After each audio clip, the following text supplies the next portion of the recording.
अब हम लोग समझेंगे डिस्प्लेसमेंट रिएक्शंस। अगर इसका हिंदी अर्थ समझें तो इसे कहेंगे विस्थापन अभिक्रियाएं। तो क्या होता है डिस्प्लेसमेंट रिएक्शंस, आइए उसे जानते हैं। Recall the activity of the reaction between copper sulphate and iron that you performed in class 7।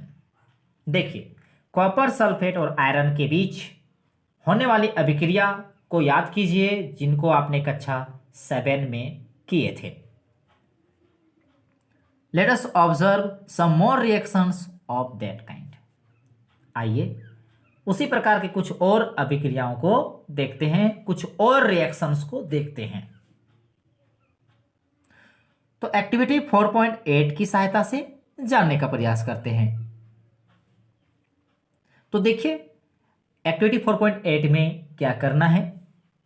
Take 500 ml beakers and label them A, B, C, D and E।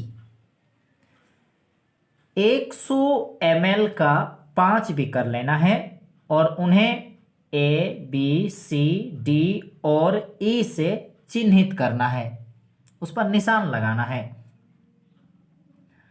Take about 50 ml of water in each beaker. प्रत्येक beaker में लगभग 50 ml जल लेना है। Dissolve in each beaker a teaspoonful of each substance as indicated in figure 4.6a। देखिए, प्रत्येक beaker में, जैसा कि चित्र 4.6a में दिखाया गया जो पदार्थ है, जो सब्सटेंस है, उसको 1 चम्मच लेकर घोलना है, डिसॉल्व करना है, यानी कि कह सकते हैं घोल तैयार करना है। Keep the beaker undisturbed for some time. उसके बाद बीकरों को कुछ समय के लिए रख देते हैं, बिना छेड़े, कुछ नहीं करना है, बिना डिस्टर्ब उसे रख दीजिए। Record your observations in your notebook. और अपने प्रेक्षण को नोटबुक में रिकॉर्ड कीजिए। देखिए, बीकर बी में क्या है, गौर कीजिएगा। यहां पर बीकर ए में पहले देखते हैं। बीकर ए में कॉपर सल्फेट और जिंक ग्रेनुल है। कॉपर सल्फेट और जिंक का टुकड़ा है बीकर ए में। बीकर बी में क्या है ना, बीकर बी में कॉपर सल्फेट और आयरन नेल है। बीकर सी में क्या है, बीकर सी में है जिंक सल्फेट और कॉपर टर्निंग्स, मतलब कॉपर के जो, मतलब तांबे के जो छीलन होता है वो, क्योंकि कॉपर को हिंदी में हम क्या कहेंगे, तांबा कहेंगे। उसके बाद बीकर डी में, बीकर डी में क्या है, आयरन सल्फेट और कॉपर टर्निंग्स। और बीकर ई में क्या है ना, जिंक सल्फेट और आयरन नेल। अब देखना है कि क्या होता है।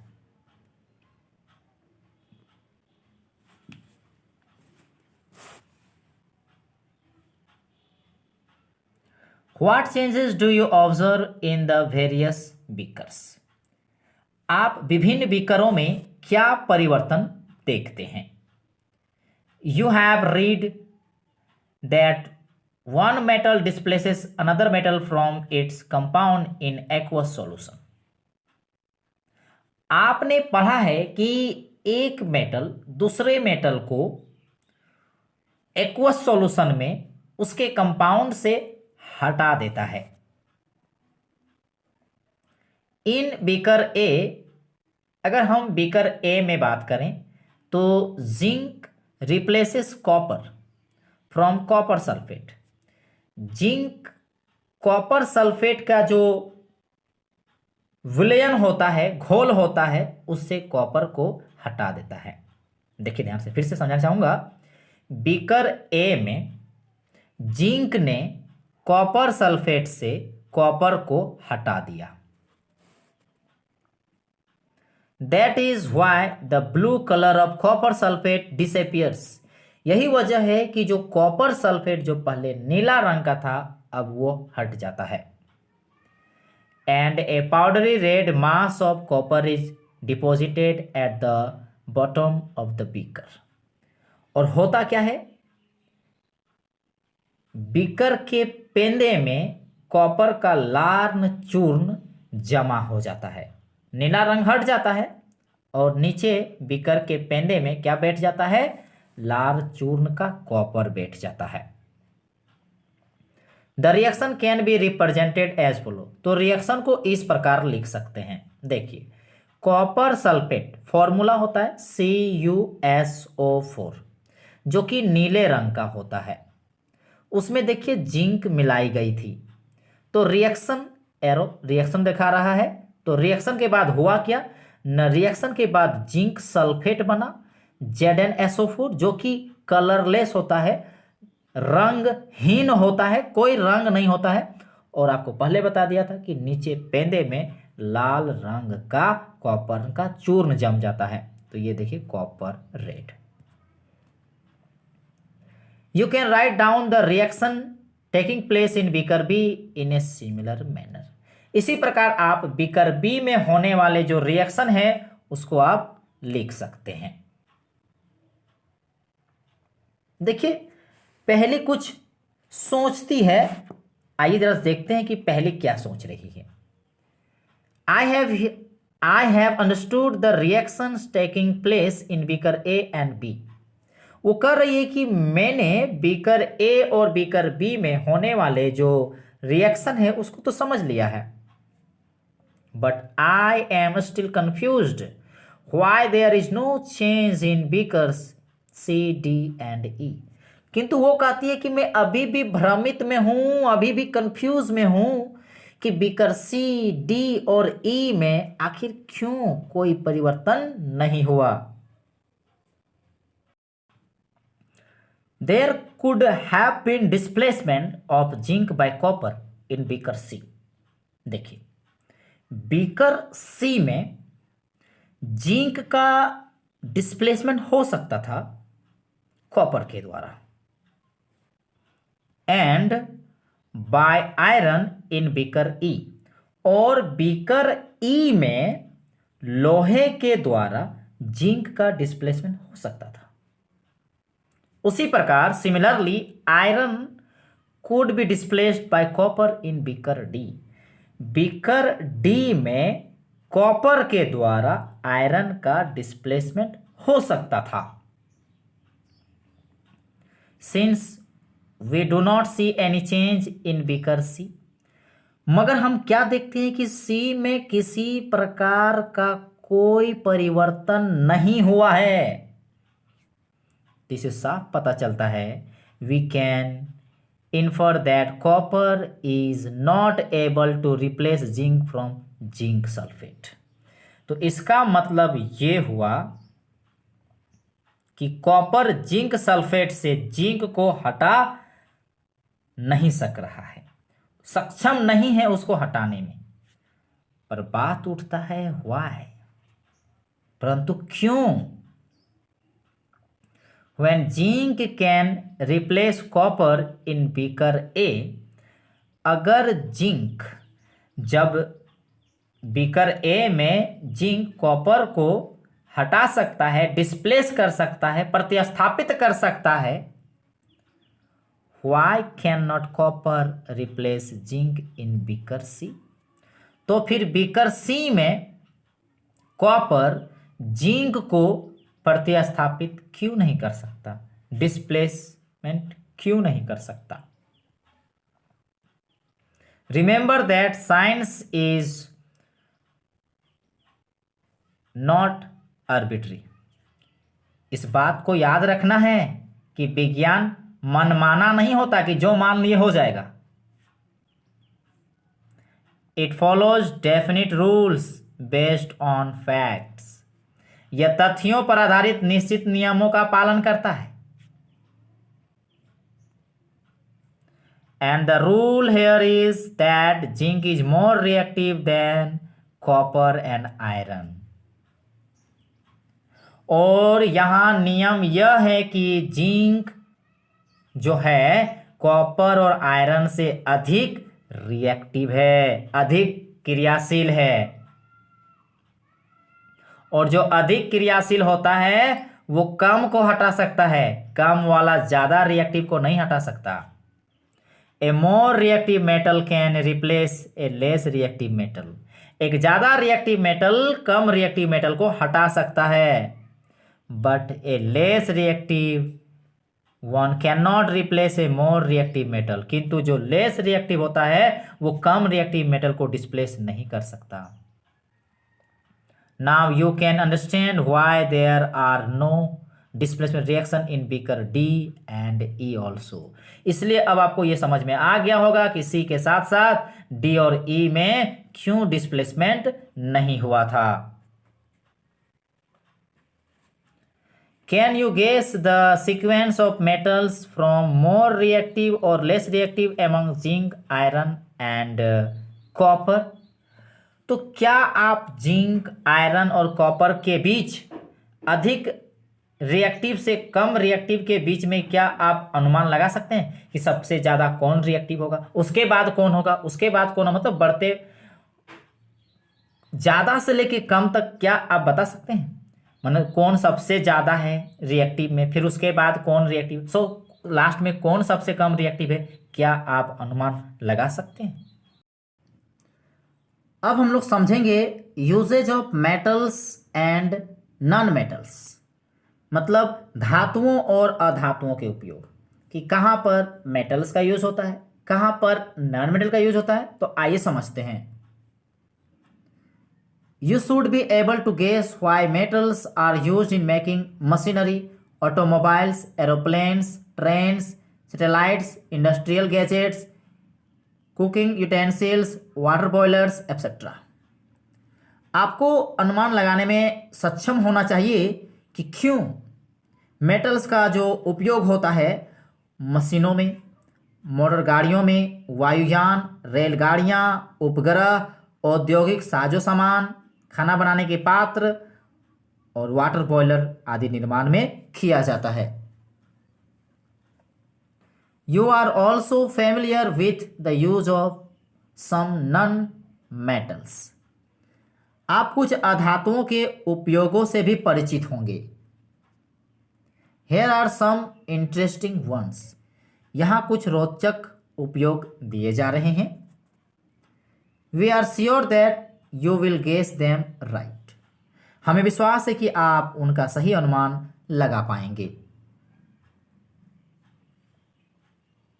Non metals is essential for our life which all living beings inhale during breathing. अधातु का अगर हम बात करें, नॉन मेटल की बात करें, जो हमारे जीवन के लिए आवश्यक है और जिसे सभी सजीव, सभी लिविंग क्या करते हैं, ब्रेथिंग के समय अपने अंदर लेते हैं। तो याद कीजिए, ऑक्सीजन को लेते हैं, तो क्या है वो नॉन मेटल है। Non metal used in fertilisers to enhance the growth of plant. अगर हम नॉन मेटल की बात करें, जिनका उपयोग उर्वरक में, फर्टिलाइजर में, पौधों की वृद्धि के लिए उसका प्रयोग किया जाता है। मतलब कुल मिला के कहें कि अधातु जिनका उपयोग उर्वरकों में, फर्टिलाइजर में, पौधों की वृद्धि हेतु किया जाता है। Non metal used in water purification process. Non metal का उपयोग जल को शुद्ध करने के प्रक्रम में भी किया जाता है। Non metal used in the purple coloured solution which is applied on wounds as an antiseptic। अधातु यानी कि नॉन मेटल, जो इसका बैगनी रंग का जो विलयन जो होता है, जो एंटीबायोटिक के रूप में, एंटीसेप्टिक के रूप में घाव पर लगाया जाता है। Non metals used in crackers. Non metal पटाखों में प्रयोग होता है। You may add some more uses of metals and non-metals from your experiences. आप अपने अनुभवों से मेटल्स और नॉन मेटल्स के कुछ और उपयोगों को जोड़ सकते हैं। देखिए यहाँ पहेली और बूझो का कुछ प्रश्न है, तो समझते हैं उनका क्या प्रश्न है। I heard that magnesium is found in plants. पहली कहती है कि मैंने सुना है कि पौधों में मैग्नीशियम पाया जाता है। In what form is it found in them? तो प्रश्न यह है कि यह उनमें किस रूप में पाया जाता है। पौधे में जो मैग्नीशियम जो पाई जाती है किस रूप में पाई जाती है। थोड़ा अब बूझो का भी प्रश्न को देख लिया जाए। The doctor reported iron deficiency in my body. बूझो कहता है कि डॉक्टर ने मेरे शरीर में आयरन की कमी बताई है। वो बोल रहा है कि डॉक्टर ने कहा कि मेरे शरीर में आयरन की कमी है। Where is iron in my body? अब वो प्रश्न कर रहा है कि मेरे शरीर में आयरन कहाँ है। देखिए पौधे में जो मैग्नीशियम होता है वो मैग्नीशियम आयन के रूप में पाया जाता है और वो पौधे के हरी पत्तियों में पाया जाता है क्लोरोफिल के रूप में। इसलिए हम कह सकते हैं कि मैग्नीशियम जो होता है पौधे के पत्तियों में जो क्लोरोफिल के रूप में मैग्नीशियम आयन के रूप में पाया जाता है। और रही बात आयरन की, तो बता देना चाहेंगे आयरन जो होता है हमारे शरीर में खून में पाया जाता है, ब्लड में पाया जाता है, रेड ब्लड सेल में, जो कि हीमोग्लोबिन के रूप में। तो इसका मतलब ये हुआ कि मैग्नीशियम पौधे की पत्तियों में क्लोरोफिल के रूप में पाया जाता है और आयरन हमारे शरीर में रेड ब्लड सेल में पाया जाता है। In class 7 you have learned that in a chemical reaction new substances are formed. आपने कक्षा 7 में सीखा है कि जब केमिकल रिएक्शन होता है यानी कि रासायनिक अभिक्रिया होता है तो नया पदार्थ नया सब्सटेंस बनता है और ये सब्सटेंस जो होता है वो डिफरेंट होता है। मतलब this substances are different from those which underwent the reaction. मतलब जो नया सब्सटेंस बनता है वो उससे अलग होता है जिनके बीच में रिएक्शन हो रहा था और बना था। कहने का मतलब है पहले जो सब्सटेंस लिया गया था और उनके बीच में रिएक्शन हुआ फिर नया बना, तो जो नया सब्सटेंस बनता है वो डिफरेंट होता है पूरी तरह से जो रिएक्शन हो रहा था, जिस सब्सटेंस का रिएक्शन हो रहा था। Now if a substance can not be broken down further by chemical reaction, by cooling, heating और by electrolysis, it is called element.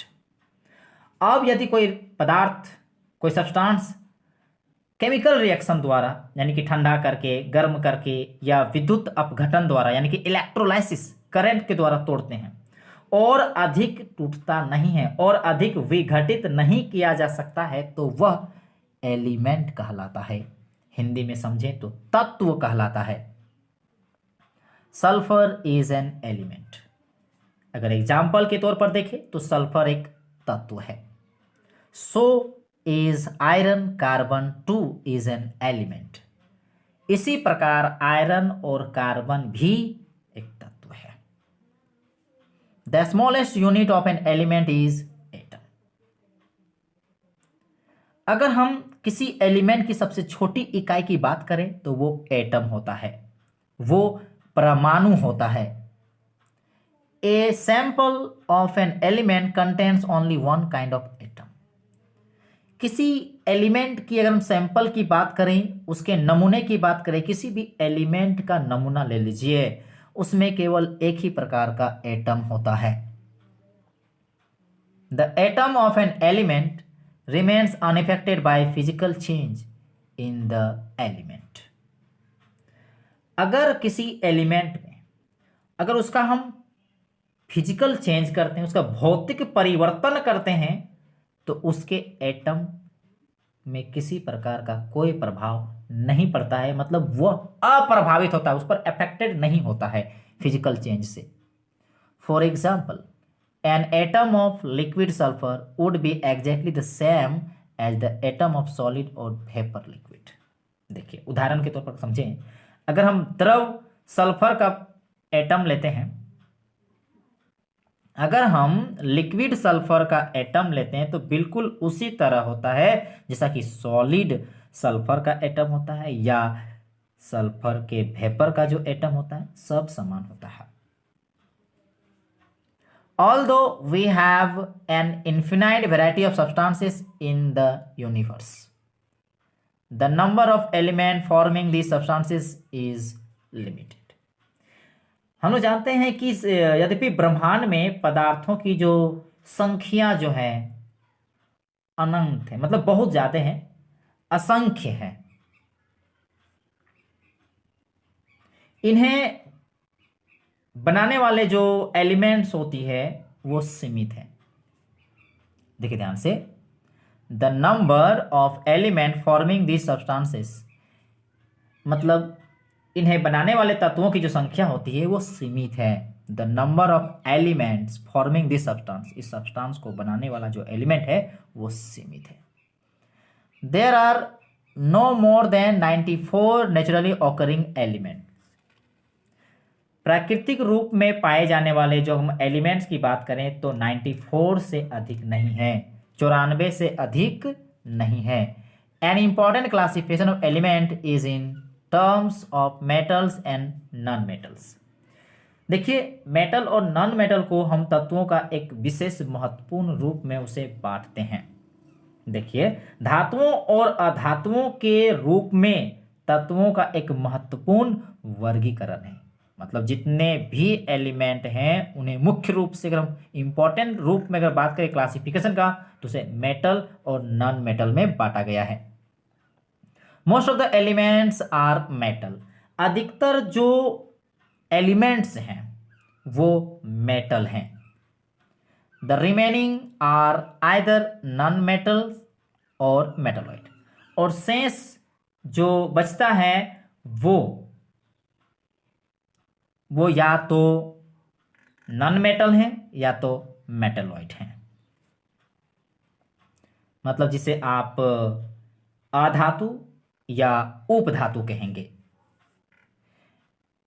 Metalloids